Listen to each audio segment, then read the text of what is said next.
எல்லாருக்கும் வணக்கம். என்னப்பா பிரச்சனை? செல்வம், சொல்லு உன் பிரச்சனை என்னன்னு. வணக்கம் நாட்டாம. நான் ஆசையாக வளர்த்திட்டு இருந்த ஆடை கருப்பு திருடிட்டேன் நாட்டாம. கேட்டேன், இல்லை இல்லைன்னு சொல்கிறேன் நாட்டாம. நானும் எல்லா பக்கம் தேடி தேடி பார்த்தேன். எல்லாரும் சொன்னாங்க இவன் தான் திருடிட்டேன்னு சொன்னாங்க. யார் இந்த கருப்பா?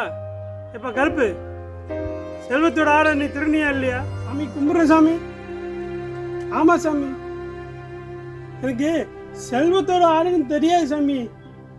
தெரியாமல் திருடிட்டேன் சாமி. ஏண்டா, ஆடை திருடுறதே முதல் தப்பு, இதில் வேற தெரியாமல் திருடிட்டேன். நம்ம ஆளைப்பாரு. தப்பு தான் சாமி, நான் செஞ்ச தப்பு தான் சாமி. நான் திருப்பி கொடுத்துட்றேன் சாமி. 4 ஆளாக திருப்பி நான் கொடுத்துட்றேன் சாமி. என்னை தயவு செய்து மன்னிச்சிருங்க. எனக்கு எந்த தண்டனையும் கொடுத்துடாதீங்க சாமி. நான் திருநதை நான் திருப்பி கொடுத்துட்றேன். நான் செஞ்ச தப்பு தான். சபையில் எல்லாருக்கும் முன்னாடி நான் செல்வத்துக்கிட்ட மன்னிப்பு கேட்டுக்கிறேன். நான் செஞ்ச தப்பு தான் சாமி. நான் திருப்பி கொடுத்துறேன் சாமி. 4 ஆடா நான் திருப்பி கொடுத்துறேன் சாமி. என்னை தயவு செய்து மன்னிச்சிருங்க சாமி.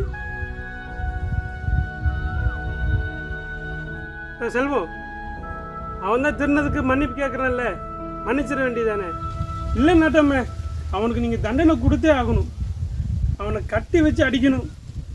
அவன் செஞ்ச தப்ப அவன் உணர்ற வரைக்கும் அவனை அடிக்கணும் நாட்டாம. அவனுக்கு நீங்க என்ன தண்டனை கொடுக்குறீங்களோ அது கொடுத்தே ஆகணும் நாட்டாம.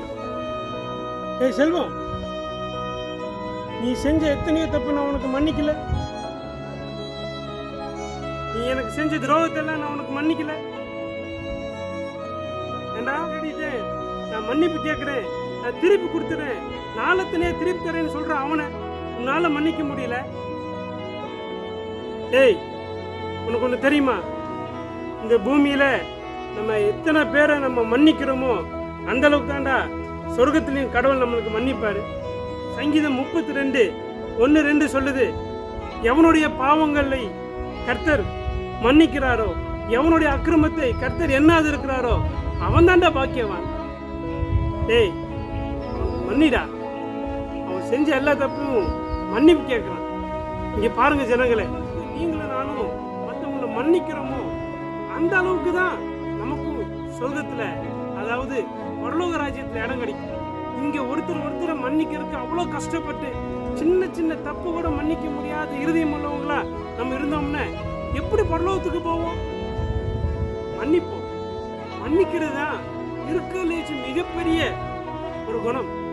சிலுவையில இயேசு கிறிஸ்து தன்னை கொலை செய்ய நின்றவர்களையும், தன்னை ஆணிகளால் அடித்தவர்களையும் எல்லாரையும் பார்த்து, இதாவே இவர்களுக்கு மன்னியும் சொன்னாரா. அந்த நல்ல தெய்வத்தை தேடுற, தொழுது கொள்கிற நீ யாரை இப்படி மன்னிக்காம இருக்கிற?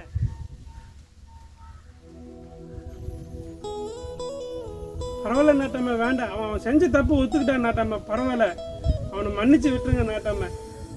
இங்க பார், இன்னிருந்து நீ எல்லாரையும் மன்னிக்கிறவன மனுஷனா மாறு. அப்பதான்டா உன்னுடைய பாவங்களும் மன்னிக்கப்படும். அப்பதான் கடவுள் உன்னை ஆசீர்வதிப்பார்.